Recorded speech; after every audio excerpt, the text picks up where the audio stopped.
The opinions expressed on Teachavision are solely those of the guests and hosts and do not represent other companies or third parties. Thank you for listening. Hello, and welcome to Teachavision, a podcast by Screenless allies, where everyone has a different vision of learning. And now, here's your host, Jose Briceño. Hello there! Thank you for joining us today on Teachavision. As I always like to say on every episode, thank you for spending some time with me on this podcast. And on today's episode, we're going to continue the interview with Sarai Hernandez, blind teacher and athlete. And on this part, we're going to talk about her schooling. What was that like? Also, what was college like? All the struggles that she faced. Some good memories, along with what kind of technology did she use during those days. All this and more on this episode of Teachavision by Screenless Allies. We talked about your home life, which is awesome. Now, tell me about your school life. What was like the social life of school for you? Were you able to make friends? How was that for you? It kind of changed depending on the age I was. So I grew up in a really small town, about population at that time, maybe a little under 5,000. And so the people that I went to pre-K with were the same people I kind of, graduated with. So it's really hard to, I would say, make new friends as a blind person in a small town, at least for me, because the people already know you. They already have made up their minds about you. They don't really have the words or experiences to really know how to interact with a blind person. So when I was little, I had some friends as really, really close friends. I will say this, I didn't have a ton of friends, but the friends I did have, we were really close friends.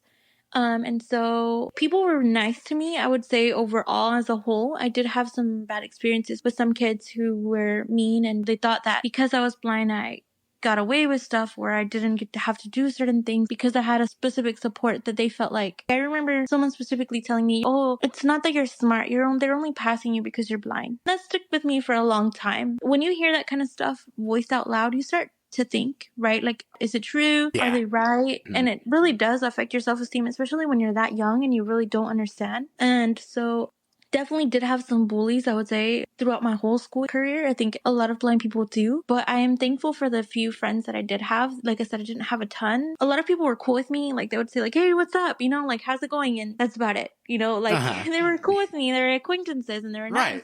Right. But they just didn't really connect with me like on a deeper level. And I think that, I don't know if it was a result of just a lot of things that happened, but I was kind of shy too, so it was hard for me to, I don't know, I guess continue making friends. And that makes sense. Mm-hmm. For a long time, like I said, I had my small group of friends and was really close with them. And then one time there was a hurricane in my town. And so we had to evacuate and we were gone for a very long time because the electricity was out for a long time. There was some issues with the water and we got enrolled in a school in San Antonio. And it was a big school and I was so excited. And I remember that in those few days, I was only there for like a week, I would say a week or two. And in those 2 weeks, I met so many awesome people and so many like friends, and it was really cool because I'd never been in a place where nobody knew me.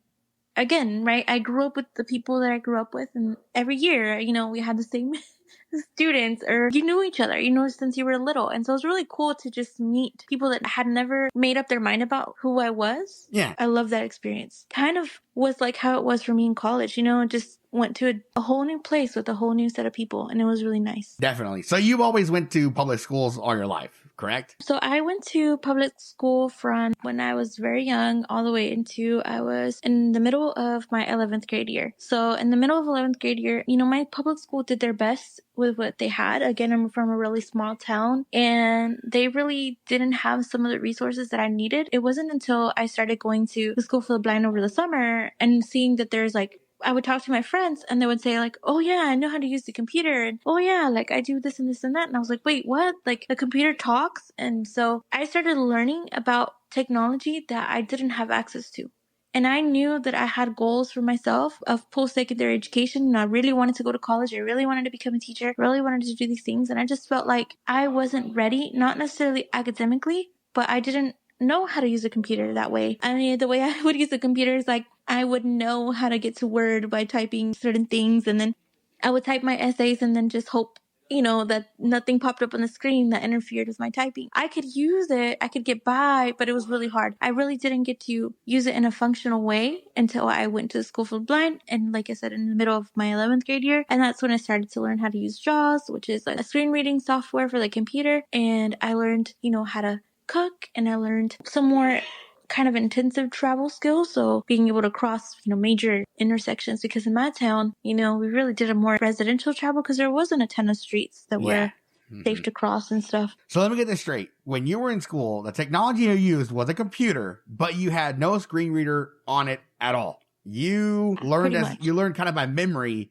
Okay, if I typed in Windows R and then Windward, press enter. No, I didn't even know that. I would just type in, I'm trying to remember what I would type in. I think I would type in Word on the search bar and then enter. And then So you had no screen. Okay, did you have any? Wow, that is crazy. You know what I also memorized like that? The calculator. So the graphing calculators, I memorized how to use it, all the menus and everything. I showed up one day at the school for the blind, and I was like, they handed me a talking one, and I was like, wait, I don't know how to use this. I was like, do you have the other one? And then he's like, wait, what other one? And he handed me the print one, and I did all the things on it, and he said, my jaw dropped. I couldn't believe that you could use the calculator and all those really difficult functions on it, because it was a graphing calculator. But the thing is, I would do all the work, and then I was like, can you please read me my answer? Because I couldn't read the screen. So yeah, and they didn't have the TI-84 Plus at the time. They didn't know, but they did have other talking calculators, but I just didn't have them in my school. Right. Did you start off like every other blind person? Did you at least start off with a Perkins? Yes, I did when I was little. Yeah, and for those of you that don't know, my back hurts just thinking about it because I had to carry that darn thing everywhere. Yeah, in elementary school. The Perkins, for those that don't know, is basically a Braille typewriter. Put a piece of paper in there. It's got 6 keys instead of the full QWERTY keyboard, and you make Braille letters if you know what you're doing. And you carry that thing from class to class, and then in your backpack, you have 12 volumes of just one page of a book for the whole day. And you better hope that you had the right book. Otherwise, you had to go get it in another one. So, my back hurts. Just thinking about it. You're talking about friends, right? So I got an invitation as of this recording in June. No, I think it was April or May of 2023. I got an invitation to my 10-year high school reunion by somebody who I didn't even talk to ever since since I graduated. Join my group if you want to go. And I'm like, I'm busy that day. Speaking of high school reunions, I'm older than you, right? So I just had mine not that long ago, and I was also debating should I go? Should I not go? Right? And it was really interesting, right? The people that were nicer to me and not quite friends, but we were, we were cool. They would go up to me, and they're like, "Oh, how are you doing?" And that's funny because some of them would tell me, they're like, "Yeah, we always knew that you were gonna do great things." Because they would ask me, what are you up to? And I would tell them, and you're always so smart. We knew you were going to do really cool things in your life. And it's really cool to hear them now as adults, right? Because at that time, some of them were not as kind. So I know that kids are kids. They eventually become adults, and sometimes they regret the decisions that they've made when they were younger.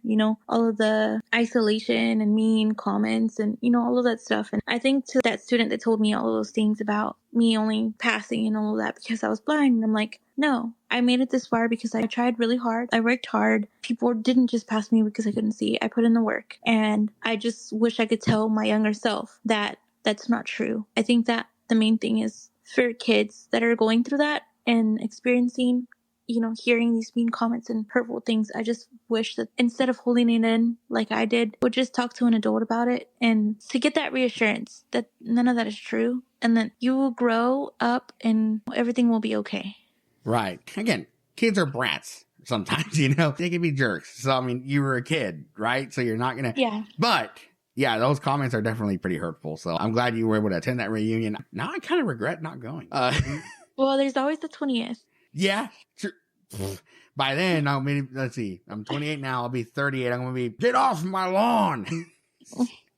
You tackled all the other questions that had obstacles. You already went through all that. So when you went to college, what was your technology like in college compared to school?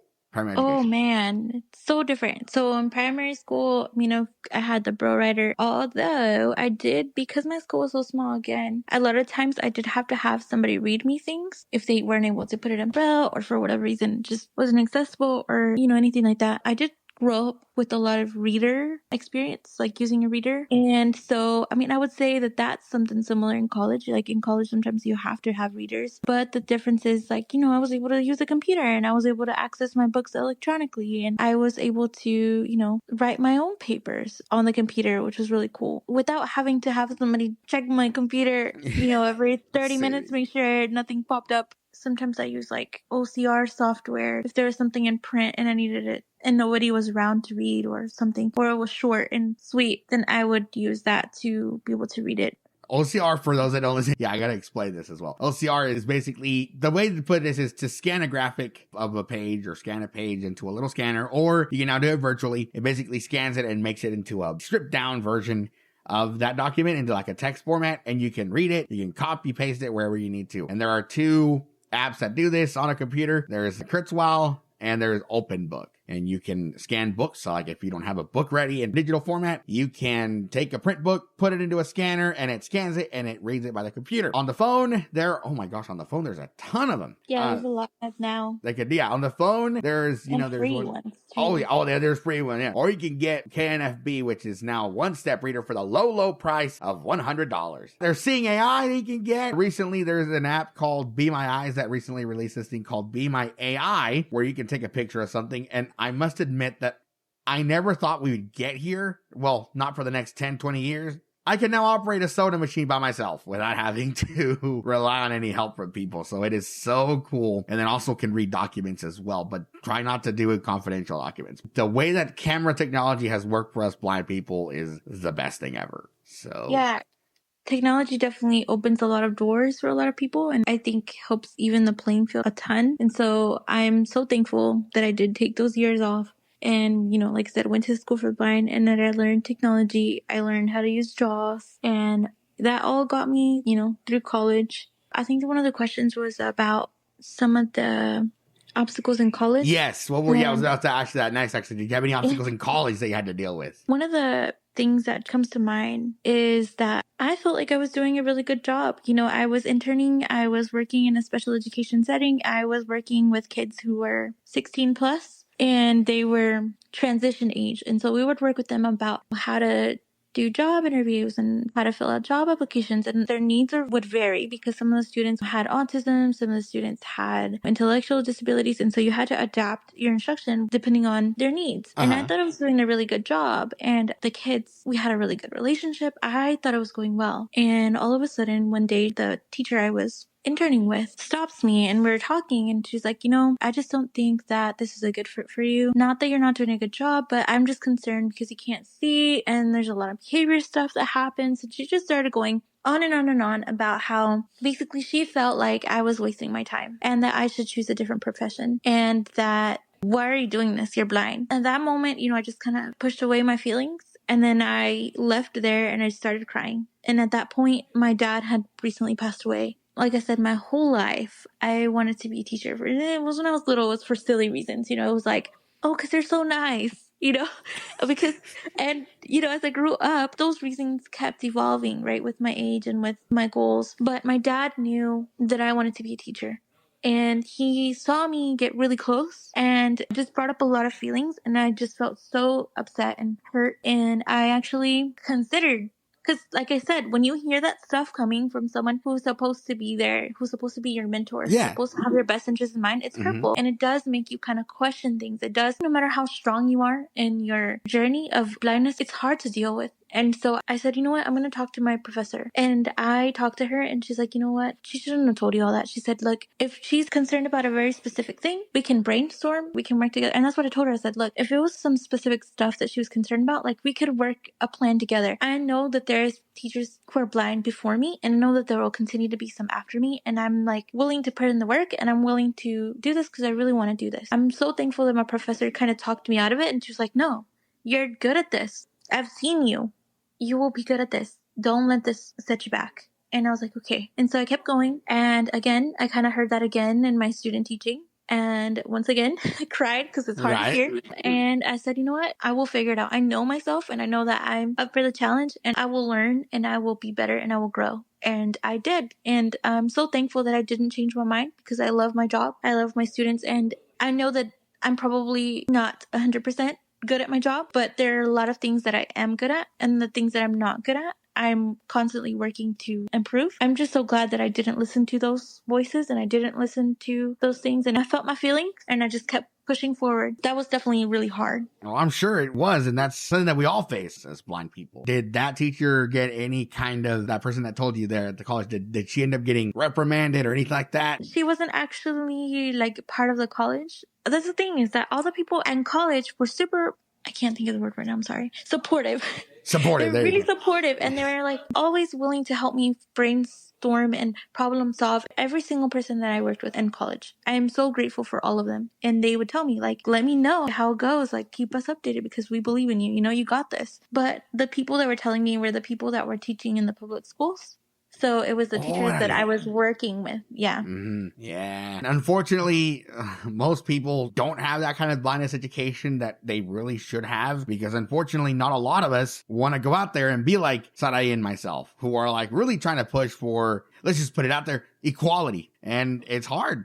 We can't do it by ourselves. We need a team behind us. And when I mean a team of other blind people. Not just me and her and a couple and a handful of others. But we got to prove to people that we can do it. You definitely need a support system, and you definitely need to surround yourself with people in your circle, right? So that's like your family, your friends, whether that's professional, kind of sort of the academic side, people who believe in you in that way, people maybe in your community that know, and blind people that are doing that job that you want, because those are going to be a really good resource for you. And sometimes even to hear that, that happened to me too. They told me that too, and it sucked and it hurt, but I still pushed on, and I'm still doing this job. And, it was just a bump in the road.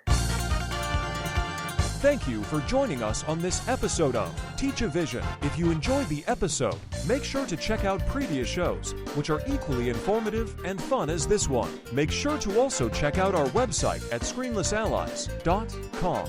Like us on Facebook, facebook.com/ScreenlessAlliesOfficial. Do you have any suggestions or comments? Why not email us, info@screenlessallies.com. Thank you for listening. We'll see you next time.